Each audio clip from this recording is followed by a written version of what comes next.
তরুণী, ছাত্রছাত্রী, বয়স্ক, বৃদ্ধ, পুরুষ, মহিলা সবাইকে আমার সালাম জানাচ্ছি। আসসালামু আলাইকুম। বক্তব্য শুরুতে আমি গভীর শ্রদ্ধা জানাচ্ছি জুলাই আগস্ট মাসে ফেসিবাদের বিরুদ্ধে ছাত্র শ্রমিক জনতার অভ্যুত্থানে নিহত সকল শহীদের প্রতি। আমি আরো স্মরণ করছি তাদের যারা ফেসিবাদী শক্তির প্রাণঘাতী অস্ত্রের সামনে হিমালয়ের মতো দাঁড়িয়ে অন্যায়ের প্রতিবাদ করে মৃত্যুকে আলিঙ্গন করেছে, আহত হয়েছে, পঙ্গুত্ব বরণ করেছে, হারিয়েছে তাদের চোখের দৃষ্টি। সেই সব বীরদের স্মরণ করছি যারা মিথ্যাচার, লুটপাট, স্বৈরতন্ত্রের বিরুদ্ধে এক দফা দাবি নিয়ে দাঁড়িয়েছে। কৃতজ্ঞতা চিত্তে স্মরণ করছি আপনাদের ভাই বোনদের, আপনাদের সন্তানদের যারা এই বিপ্লবে অংশগ্রহণ করেছে। প্রিয় দেশবাসী, আমি আগেও জানিয়েছি, আবারও জানাচ্ছি, গণ অভ্যুত্থানে সকল শহীদের পরিবারকে পুনর্বাসন করা হবে। সকল আহত শিক্ষার্থী, শ্রমিক জনতার চিকিৎসার সম্পূর্ণ ব্যয় সরকার বহন করবে। আহতদের দীর্ঘমেয়াদী এবং ব্যয়বহুল চিকিৎসা এবং শহীদদের পরিবারের দেখাশোনার জন্য স্বাস্থ্য মন্ত্রণালয়ের নেতৃত্বে একটি পূর্ণাঙ্গ তালিকা প্রস্তুত করা হয়েছে। এখন এই নতুন তথ্য পাওয়ার ভিত্তিতে এই তালিকা হালনাগাদ করা হতে থাকবে। গণ অভ্যুত্থানে শহীদদের স্মৃতি ধরে রাখতে সরকার তার যাত্রা লগ্নে জুলাই গণহত্যা স্মৃতি ফাউন্ডেশন নামে একটি ফাউন্ডেশন প্রতিষ্ঠার উদ্যোগ নেয়। এখন সেই ফাউন্ডেশন তৈরি হয়েছে। সকল শহীদ পরিবার এবং আহতদের সর্বোত্তম চিকিৎসা সহ তাদের পরিবারের সম্পূর্ণ দায়িত্ব এই ফাউন্ডেশন গ্রহণ করছে। এই ফাউন্ডেশনে দান করার জন্য দেশের সকল মানুষ এবং বিদেশে অবস্থানরত বাংলাদেশিদের আমরা আহ্বান জানাচ্ছি। গত মাসে কুমিল্লা, নোয়াখালী, সিলেট অঞ্চলে আকস্মিক বন্যা এসব এলাকার মানুষকে হতভম্ব করে দিয়েছে। এখানে বেশিরভাগ এলাকায় কোনোদিন বন্যা হয়নি। তারা বন্যা মোকাবেলা করে অভ্যস্ত নন। দেশপ্রেমিক সশস্ত্র বাহিনী তাৎক্ষণিকভাবে বন্যা আক্রান্ত সবাইকে রক্ষার জন্য এগিয়ে আসে। সেনা, নৌ এবং বিমান বাহিনী পরস্পরের সঙ্গে সমন্বয় করে একযোগে কাজে নেমে পড়ার ফলে মানুষের দুর্ভোগ কম হয়েছে। এর পরপরই এনজিও এবং সাধারণ মানুষ দেশের সকল অঞ্চল থেকে দলে দলে এগিয়ে এসছে। আমি বিশেষ করে দেশপ্রেমিক সেনাবাহিনীকে আবারও আসসালামু আলাইকুম দর্শক, নতুন একটি খবরে আপনাদের সবাইকে স্বাগতম। আশা করছি আপনারা ভিডিওর শুরুটা দেখেই বুঝতে পেরেছেন আজকের নিউজটা ঠিক কতটা গুরুত্বপূর্ণ হতে চলেছে এবং ঠিক কোন দিকটাকে ইঙ্গিত করছে। তাই বলবো দর্শক, যারা ভিডিওটি দেখতে শুরু করেছেন তারা অবশ্যই নিউজটি না টেনে সম্পূর্ণ মনোযোগ সহকারে দেখবেন, তাহলে এই বিষয় সম্পর্কে আসল তথ্যগুলো জানতে বা বুঝতে পারবেন। তো প্রিয় দর্শক, আমি আর কথা বাড়াবো না। ভিডিওর শুরুতে আপনাদের যেই ভিডিওগুলোর অংশবিশেষ দেখিয়ে শুরু করেছিলাম সেই ভিডিওগুলোর বিস্তারিত আলোচনা দেখব। তবে তার আগে অনুরোধ, যারা এখনো চ্যানেলটি সাবস্ক্রাইব করেননি সকলে চ্যানেলটি সাবস্ক্রাইব করে পাশে থাকা বেল আইকন বাজিয়ে দিন, আর যারা ইতিমধ্যে সাবস্ক্রাইব করে রেখেছেন তাদেরকে অসংখ্য ধন্যবাদ। প্রিয় দর্শক, চলুন একটি লাইক দিয়ে আমরা ধারাবাহিকভাবে সবগুলো ভিডিওর বিস্তারিত আলোচনা দেখে আসি। ধন্যবাদ জানাচ্ছি। দেশের সকল দুর্যোগকালে তারা সবসময় আন্তরিকভাবে এগিয়ে এসছে। বিশেষ করে বন্যা ও শান্তি শৃঙ্খলা রক্ষার কাজে তাদের সৈনিক এবং অফিসাররা দিনের পর দিন যেভাবে দায়িত্ব পালন করেছে তার কোনো তুলনা হয় না। জনজীবনে স্বস্তি ও আত্মবিশ্বাস প্রতিষ্ঠায় তাদের ভূমিকা অনন্য। বাংলাদেশ সশস্ত্র বাহিনীর সকল সদস্যকে আমি ধন্যবাদ জানাই তাদের সততা, ত্যাগ ও অসীম দেশপ্রেমের জন্য। দেশের স্বাধীনতা সংগ্রাম থেকে শুরু করে বন্যা, খরা, ঝড়, বৃষ্টি, ঘূর্ণিঝড়, সকল প্রাকৃতিক দুর্যোগে আপনারা সকলের শেষ ভরসার স্থান। দেশের প্রতিটি ক্রান্তি লগ্নে আপনারা দেশের মানুষের পাশে থেকেছেন। দেশের স্বাধীনতার পক্ষে, সার্বভৌমত্বের পক্ষে অবস্থান নিয়েছেন। দেশ গঠনে আপনারা সবার এগিয়ে এসছেন। বিগত জুলাই হতে শুরু হওয়া গণ অভ্যুত্থান, বন্যা, নিরাপত্তা প্রদান, অস্ত্র উদ্ধার সহ সকল কার্যক্রমে আপনারা সফলভাবে দিনরাত কাজ করে যাচ্ছেন। সরকার ও জনগণের পক্ষ থেকে আমি আপনাদের প্রতি কৃতজ্ঞতা জানাচ্ছি। বন্যা আমাদের জনজীবনে আরেকটি দিক উন্মোচন করলো। দেশের সকল জায়গায় মানুষের সক্রিয় সহানুভূতির জোয়ার উঠেছিল অবিশ্বাস্য মাত্রা। ব্যবসায়ী, অর্থবান ব্যক্তিরা যেমন তাদের অর্থ নিয়ে স্বতঃস্ফূর্তভাবে এগিয়ে এসেছিল, তেমনি দেশের বিভিন্ন প্রান্তের সাধারণ মানুষ, স্কুল, কলেজ, বিশ্ববিদ্যালয়ের ছেলেমেয়েরা জোয়ারের ঢলের মতো যার যার সামর্থ্য নিয়ে এগিয়ে এসছে। অনেকেই ছুটে গেছে বন্যার্তদের সহযোগিতা করার জন্য। এনজিওরা বিভিন্ন জায়গা থেকে ছুটে গেছে তাদের সহায়তা নিয়ে। তাদের কাজে অনুপ্রাণিত হয়ে আমি এনজিও নেতাদের সঙ্গে বৈঠক করেছি কিভাবে সরকার তাদের কাজের সঙ্গে সরকারের উদ্যোগকে সমন্বিত করতে পারে সেটার কাঠামো তৈরি করে দেওয়ার জন্য। বন্যা এখন চলে গেছে, কিন্তু পুনর্বাসনের কঠিন কাজ আমাদের সামনে রয়ে গেছে। সকলের সহযোগিতায় আমরা পুনর্বাসনের কাজটি সফলভাবে সমাধান করতে চাই। আইন শৃঙ্খলা পরিস্থিতির উন্নতির জন্য আমরা দিনরাত পরিশ্রম করে যাচ্ছি। যে সমস্ত ভাই বোনেরা তাদের গত 16 বছরের বেদনা জানিয়ে তার প্রতিকার পাওয়ার জন্য আমার অফিস এবং সচিবালয়ের অফিস সমূহের সামনে প্রতিদিন ঘেরাও কর্মসূচি দিয়ে আমাদের কাজকর্ম ব্যাহত করছিলেন, তারা আমার আহ্বানে সাড়া দিয়ে ঘেরাও কর্মসূচির থেকে বিরত হয়েছেন বটে, তবে অন্যত্র আবার তারা তাদের কর্মসূচি দিয়ে যাতায়াতে ব্যাঘাত সৃষ্টি করছেন। আমি কথা দিচ্ছি, আপনাদের ন্যায্য আবেদনের কথা আমরা ভুলে যাব না। আমরা সকল অন্যায়ের প্রতিকারের জন্য প্রতিশ্রুতিবদ্ধ। আমরা আমাদের দায়িত্বকালে যথাসম্ভব সব সমস্যার সমাধানের চেষ্টা করব। আমি আবারও অনুরোধ করছি, আপনারা যাতায়াতে ব্যাঘাত সৃষ্টি থেকে বিরত থাকুন। জাতি আপনাদের প্রতি কৃতজ্ঞ থাকবে। তৈরি পোশাক, ওষুধ শিল্প, এইসব এলাকায় শ্রমিক ভাই বোনেরা তাদের অভিযোগ জানানোর জন্য ক্রমাগতভাবে এই শিল্পের কার্যক্রম পরিচালনা বন্ধ রাখতে বাধ্য করছেন। এটা আমাদের অর্থনীতিতে যে নেতিবাচক প্রভাব ফেলবে সেটা মোটেই কাম্য নয়। এমনিতেই ছাত্র শ্রমিক জনতার বিপ্লবের পর যে অর্থনীতি আমরা পেয়েছি সেটা নিয়ম নীতিবিহীন দ্রুত ক্ষীয়মান একটা অর্থনীতি। প্রাতিষ্ঠানিক কাঠামো প্রায় ধ্বংসপ্রাপ্ত। বৈদেশিক মুদ্রার রিজার্ভ টানানিতে গিয়ে ঠিক আছে। আমরা এই অর্থনীতিতে প্রাণ সঞ্চারের চেষ্টা করছি, আমাদের উদ্যোগে সারাও পাচ্ছি। ঠিক এই সময়ে আমাদের শিল্প কারখানাগুলো বন্ধ হয়ে যাক ও কার্যকর হয়ে যাক, এটা আমাদের অর্থনীতিতে বিরাট আঘাত করবে। সেটা কিছুতেই আমাদের কাম্য হতে পারে না। শ্রমিক ভাই বোনদের অনেক দুঃখ আছে, কিন্তু সেই দুঃখ প্রকাশ করতে গিয়ে আপনাদের মূল জীবিকা বন্ধ হওয়ার উপক্রম হলে সেটা ঠিক হবে না। দেশের অর্থনীতি ধ্বংসপ্রাপ্ত হলে সেটা ঠিক হবে না। শ্রমিক মালিক উভয়ের পক্ষে আলোচনা করে এসব সমস্যার সমাধান আমরা অবশ্যই বের করব। আপনারা কারখানা খোলা রাখুন, অর্থনীতির চাকা সচল রাখুন, দেশের অর্থনীতিকে সোজা হয়ে দাঁড়াতে দিন। আমরা আপনাদের সমস্যার স্থায়ী সমাধান বের করার জন্য সর্বশক্তি প্রয়োগ করব। মালিক পক্ষের কাছে আমাদের আবেদন, আপনারা শ্রমিকদের সঙ্গে বোঝাপড়া করুন, কারখানা সচল রাখুন, অর্থনীতির দুর্বল স্বাস্থ্যকে সবল করে তুলুন। ওষুধ শিল্প এবং তৈরি পোশাক শিল্প দেশের গৌরব। এর মাধ্যমে আমাদের শ্রমিক ভাই বোনেরা তাদের কর্মকুশলতা বিশ্বকে মুগ্ধ করেছে। এর সাফল্য এখন থমকে আছে। আমরা এই দুই শিল্পকে তাদের সম্ভাব্য শীর্ষে নিয়ে যেতে চাই। দুর্বল করার তো প্রশ্নই ওঠে না। এই দুই শিল্পের কোথায় কোথায় বাধা আছে, সমস্যা আছে, সেগুলো চিহ্নিত করে তাকে বাধা মুক্ত করতে চাই। আমরা বিদেশি ক্রেতাদের একত্রিত করে তাদের সহযোগিতা চাইব, যেন বাংলাদেশের এই শিল্প দুটি বিশ্বের অন্যান্য দেশের চাইতে বেশি আস্থাযোগ্য হয়ে গড়ে উঠতে পারে। সবকিছুই সম্ভব যদি আমরা শ্রমিক মালিক সম্পর্কটা একটা নির্ভরযোগ্য, আনন্দদায়ক করে গড়ে তুলতে পারি। আমাদের সরকারের প্রথম মাস কাটল, দ্বিতীয় মাস থেকে আমরা নতুন বাংলাদেশ গড়ার ভিত্তি হিসেবে নতুন শ্রমিক মালিক সম্পর্কের সূচনা করতে চাই। এটা দেশের সবার কাম্য। দেশের নতুন প্রজন্ম নির্ভয়ে যেন তাদের ভবিষ্যৎ নিয়ে এগিয়ে যেতে পারে, আমরা সেই লক্ষ্যে কাজ করছি। আমাদের দায়িত্ব অনেক। ন্যায়ভিত্তিক একটা সমাজ গড়ে তোলার জন্য একসাথে অনেকগুলো কাজ আমাদের হাত দিতে হবে। 1 জুলাই থেকে 5 আগস্ট পর্যন্ত ছাত্র জনতার গণ আন্দোলনকে দমন করতে যেসব ফৌজদারি মামলা দায়ের করা হয়েছিল, এর মধ্যে হত্যা মামলা ছাড়া বাকি প্রায় সকল মামলা প্রত্যাহার করা হয়েছে। এসব মামলায় গ্রেফতারকৃত সকলে মুক্তি পেয়েছে। দায়িত্ব গ্রহণের শুরুতেই অন্তর্বর্তীকালীন সরকার বিচার বিভাগের বড় সংস্কারের কাজে হাত দিয়েছে। যোগ্যতম ব্যক্তিকে প্রধান বিচারপতি নিয়োগ দেওয়াতে মানুষের মনে নতুন আশার সঞ্চার হয়েছে।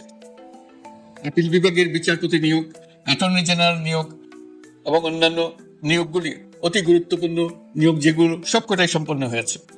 সন্ত্রাস দমন আইন ও ডিজিটাল সাইবার নিরাপত্তা আইনে দায়েরকৃত মিথ্যা হয়রানিমূলক মামলাগুলো প্রত্যাহার করা হচ্ছে। সাইবার নিরাপত্তা আইন সহ বাংলাদেশে বিদ্যমান সকল কালো আইনের তালিকা করা হয়েছে। অতি সত্বর এই সকল কালো আইন বাতিল ও প্রযোজ্য ক্ষেত্রে সংশোধন করা হবে। সাংবাদিক সাগর রুনি হত্যাকাণ্ড সহ বহুল আলোচিত 5টি হত্যাকাণ্ডের তদন্ত ও বিচার অগ্রাধিকার ভিত্তিতে ও দ্রুততম সময়ে নিষ্পত্তির জন্য সহায়তা প্রদান করা হচ্ছে। সম্প্রতি আমরা বলপূর্বক গুম থেকে সকল ব্যক্তির সুরক্ষার জন্য আন্তর্জাতিক কনভেনশনের সনদে স্বাক্ষর করেছি। ফলে স্বৈরাচার দ্বারা প্রতিষ্ঠিত গুম সংস্কৃতির সমাপ্তি ঘটানোর জন্য আন্তর্জাতিকভাবে আমরা প্রতিজ্ঞাবদ্ধ হলাম। এছাড়া আমরা ফ্যাসিবাদ শাসনের 15 বছরে গুমের প্রতিটি ঘটনা তদন্ত করার জন্য পৃথক একটা কমিশন গঠন করছি। যেসব পরিবার তাদের নিখোঁজ পিতা, স্বামী, পুত্র এবং ভাইদের পাওয়ার জন্য বছরের পর বছর যন্ত্রণার সাথে অপেক্ষা করছেন, আমরা আপনাদের বেদনায় সমবেথী। আয়নাঘরগুলো বন্ধ করে দেওয়া হয়েছে এবং সেই সাথে বের হয়ে আসছে ফ্যাসিস্ট হাসিনা সরকারের গভীর শিকার ভাই বোনদের কষ্ট ও যন্ত্রণা গাথা। আমাদের তরুণ প্রজন্মের ভবিষ্যৎ যেন উজ্জ্বল হয়, সেটা নিশ্চিত করতে শিক্ষা ব্যবস্থার দিকে আমাদের পূর্ণ নজর রয়েছে। ইতিমধ্যে প্রথম শ্রেণী থেকে দ্বাদশ শ্রেণী পর্যন্ত বর্তমানের ত্রুটিপূর্ণ শিক্ষাক্রম পরিবর্তন করা হয়েছে। বই সংশোধন ও পরিমার্জনের কাজ শেষ পর্যায়ে আছে। এই সংস্কারের কাজ অব্যাহত থাকবে। বিশ্ববিদ্যালয় সমূহের উচ্চ প্রশাসনিক পদগুলো পূরণ করে শিক্ষা কার্যক্রম স্বাভাবিক করার কাজ দ্রুত গতিতে এগিয়ে চলছে। বেসরকারি শিক্ষা প্রতিষ্ঠানগুলোর পরিচালনা বোর্ডে দখলদারিত্বের রাজনীতি বন্ধ করার ব্যবস্থাও নেওয়া হয়েছে। আপনারা নিশ্চয়ই লক্ষ্য করেছেন, আমাদের প্রথম মাসে দেশের প্রায় সকল বিশ্ববিদ্যালয়ের উপাচার্য এবং উপাচার্য মহোদয়গণ পদত্যাগ করেছেন। উচ্চশিক্ষার ক্ষেত্রে এটা বিরাট শূন্যতার সৃষ্টি করেছে। প্রথম মাসে আমরা ক্রমাগতভাবে প্রতিটি বিশ্ববিদ্যালয়ে সবার কাছে গ্রহণযোগ্য এমন উপাচার্য এবং উপাচার্য নিয়োগ দেওয়ার কাজ শুরু করেছে। এর ফলে সকল সরকারি এবং বেসরকারি বিশ্ববিদ্যালয়গুলোতে নতুন উদ্যমে কাজ শুরু করার পরিবেশ সৃষ্টি হয়েছে। সংবাদ মাধ্যম ও মত প্রকাশের পূর্ণ স্বাধীনতা ইতিমধ্যে নিশ্চিত করা হয়েছে। আমরা সবাইকে বলে দিয়েছি, আপনারা মন খুলে আমাদের সমালোচনা করুন, আমরা সবার মতামতের প্রতি শ্রদ্ধাশীল। মিডিয়া যাতে কোনো রকম বাধা বিপত্তি ছাড়া নির্বিঘ্নে তাদের কাজ করতে পারে, সেজন্য একটা মিডিয়া কমিশন গঠন করা সরকারের সক্রিয় বিবেচনাধীন।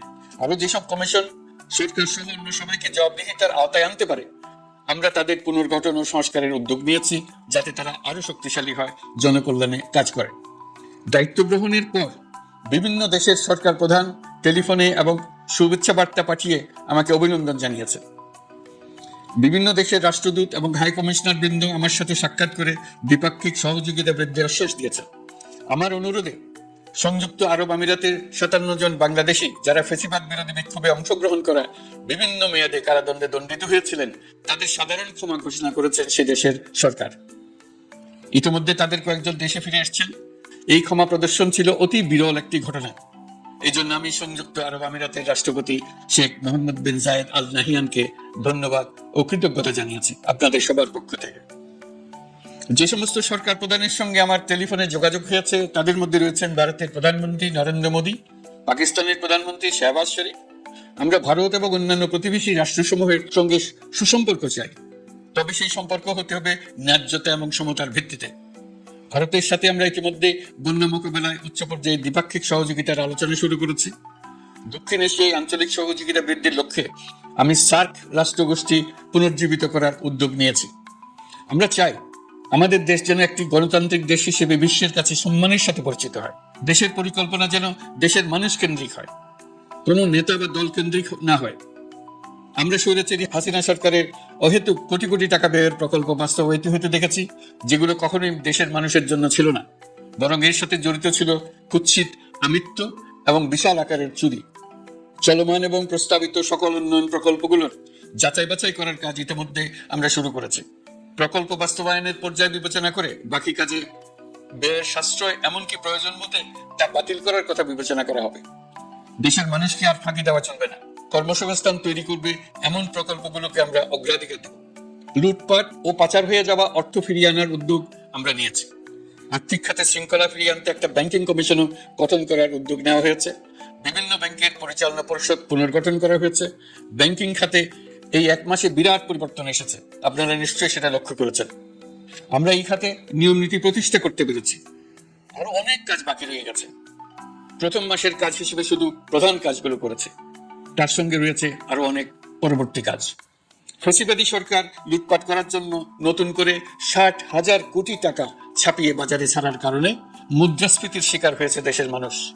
এই অতুলনীয় মুদ্রাস্ফীতি নিয়ন্ত্রণ অন্তর্বর্তী সরকারের অন্যতম প্রধান লক্ষ্য। মুদ্রাস্ফীতি নিয়ন্ত্রণের লক্ষ্যে পলিসি সুদের হার বৃদ্ধি করে 9% উন্নীত করা হয়েছে। মূল্যস্ফীতি থেকে সাধারণ মানুষকে সুরক্ষা দেওয়ার উদ্দেশ্যে ওএমএস খাদ্য বান্ধব কর্মসূচি সহ সুলভ মূল্যে প্রান্তিক মানুষের কাছে নিত্য প্রয়োজনীয় দ্রব্য সরবরাহ চলমান রাখা হয়েছে।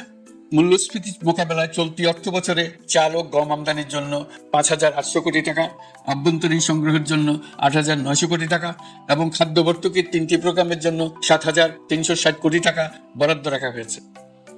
বিভিন্ন স্টেক হোল্ডারের সাথে সভা করে মূল্যস্ফীতি নিয়ন্ত্রণের করণীয় সমূহ চিহ্নিত করা হয়েছে। পরিচালন ও উন্নয়ন ব্যয় যৌক্তিক পরিমাণে হ্রাস করার জন্য কার্যক্রম গ্রহণ করা হয়েছে। কৃষি পণ্য উৎপাদনের জন্য সার আমদানির ক্ষেত্রে প্রয়োজনীয় বৈদেশিক মুদ্রার সরবরাহ নিশ্চিত করার পদক্ষেপ নেওয়া হয়েছে। প্রকৃত চাষিগণ যাতে কৃষি ঋণ পেয়ে থাকেন তা নিশ্চিত করার উদ্যোগ নেওয়ার পাশাপাশি কৃষি ঋণের পরিমাণ বৃদ্ধি করা হয়েছে। মার্কিন ডলারের বিপরীতে টাকার বিনিময় হার স্থিতিশীল রাখার লক্ষ্যে বৈদেশিক মুদ্রার বিনিময় হারকে বাজার ভিত্তিক করা হয়েছে। কালো টাকা সাদা করার অনৈতিক অনুমতি বাতিল করা হয়েছে। বৈদেশিক মুদ্রার রিজার্ভ বৃদ্ধি করতে বিভিন্ন উন্নয়ন সহযোগীদের কাছ থেকে বাজেট সাপোর্ট চাওয়া হয়েছে। আন্তর্জাতিক মুদ্রা তহবিল থেকে অতিরিক্ত 3 বিলিয়ন মার্কিন ডলার, বিশ্ব ব্যাংক থেকে অতিরিক্ত 1 বিলিয়ন ডলার, জাইকা থেকে অতিরিক্ত 1 বিলিয়ন মার্কিন ডলার প্রদানের অনুরোধ করা হয়েছে। রূপপুর পারমাণবিক বিদ্যুৎ কেন্দ্র নির্মাণ প্রকল্পের অগ্রিম অর্থ পরিশোধ এবং বকেয়া পাওনা নিয়ে রাশিয়ান ফেডারেশনের সাথে অর্থ মন্ত্রণালয়ের আলোচনা চলছে। পাইপলাইনে থাকা 48 বিলিয়ন মার্কিন ডলার বৈদেশিক সহায়তা ব্যবহারের উদ্যোগ নেওয়া হয়েছে। মেগা প্রকল্পের নামে লুটপাট বন্ধের পাশাপাশি স্বাস্থ্য ও শিক্ষা খাতে বরাদ্দ বৃদ্ধির পরিকল্পনা গ্রহণ করা হয়েছে। বৈদেশিক মুদ্রার রিজার্ভের উপর চাপ কমানোর লক্ষ্যে রাশিয়া এবং চীন থেকে প্রাপ্ত ঋণের সুদের হার কমানো এবং ঋণের মেয়াদ বৃদ্ধির জন্য অনুরোধ জানানো হয়েছে। সকল উন্নয়ন সহযোগীদের সাথে সম্পর্ক আরো নিবিড় করার উদ্যোগ নেওয়া হয়েছে। সকল অর্থনৈতিক সূচক এবং পরিসংখ্যানের প্রকৃত মান বা সংখ্যা প্রকাশের জন্য নির্দেশনা প্রদান করা হয়েছে।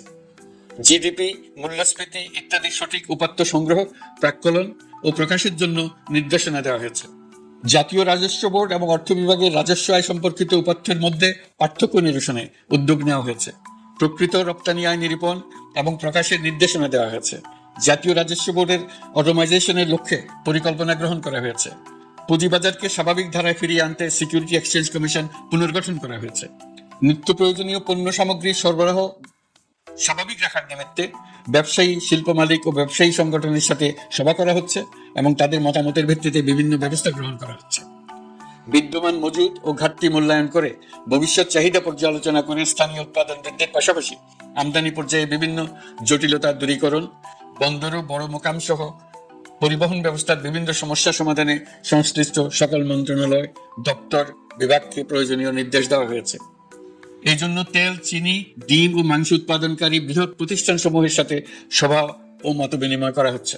নিত্য প্রয়োজনীয় কিছু দ্রব্যাদি যেমন পেঁয়াজ, আলু এসবের দাম আরো কমানোর জন্য বিদ্যমান শুল্ক হার হ্রাসের বিষয়ে এনবিআর-কে প্রয়োজনীয় নির্দেশনা দেওয়া হয়েছে। ইতিমধ্যে এনবিআর পেঁয়াজ, আলু ও কতিপয় কীটনাশকের ক্ষেত্রে আমদানি শুল্ক হ্রাস এবং ক্ষেত্র বিশেষে রেগুলেটরি শুল্ক প্রত্যাহার করে এসআরও জারি করেছে। নিম্ন আয়ের 1 কোটি পরিবারকে টিসিবির মাধ্যমে হ্রাসকৃত মূল্যে কিছু পণ্য যেমন পরিবার প্রতি চাল মাসে 5 কেজি, সয়াবিন তেল মাসে 2 কেজি, মসুর ডাল মাসে 2 কেজি দেওয়া হচ্ছে। এটি সামনের দিনগুলোতে অব্যাহত রাখা হবে। সরকার দায়িত্ব গ্রহণের পর জনপ্রত্যাশা অনুযায়ী বিদ্যুৎ, জ্বালানি ও খনিজ সম্পদ মন্ত্রণালয় হতে বিদ্যুৎ ও জ্বালানির দ্রুত সরবরাহ বৃদ্ধি আইনের অধীনে চলমান সকল প্রকার নেগোসিয়েশন, প্রকল্প বাছাই এবং দর্শক, আশা করি সবগুলো ভিডিওই আপনি মনোযোগ সহকারে দেখেছেন। সেই সাথে দর্শক, এই ভিডিওগুলো সম্পর্কিত যদি কোনো তথ্য বা মতামত থাকে তাহলে অবশ্যই কমেন্টস করে জানিয়ে দিন। এতক্ষণ সাথে থাকার জন্য ধন্যবাদ।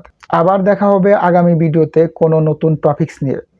সকলের সুস্বাস্থ্য কামনা করে বিদায় নিচ্ছি। আল্লাহ হাফেজ।